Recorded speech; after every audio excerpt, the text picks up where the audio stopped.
পরিবারে কেউ দুর্বল থাকলে তাকে বোঝা মনে করবেন না প্লিজ। অনেক সময় ভাইদের চাকরি হয় না, অনেক সময় বোনের বয়স হয়ে গেছে, বিয়ে হচ্ছে না, এদেরকে বোঝা মনে করে। আল্লাহর কসম করে বলি, বিশ্বনবী সাল্লাল্লাহু আলাইহি ওয়াসাল্লামের কাছে একজন সাহাবী এসে বললেন, আমার ভাই তো কোনো কাজ করে না, ইয়া রাসূলুল্লাহ আপনি তার ব্যাপারে কিছু বলেন।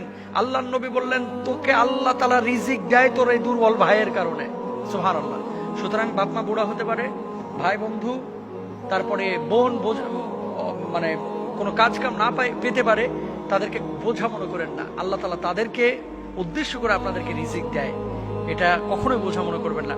মনে রাখবেন, আজকে যেই ভাইটাকে আমি দুবাই এক ভাইকে চিনি, যেই মেজো ভাই তারা দেখতেই পারতো না, আজকে দুবাইয়ে 400 কর্মী তার কোম্পানিতে, আমার নিজের ফ্রেন্ড, আর সেই ভাই তার কাছে এখন কাজ করে, দেখতেই পারে না।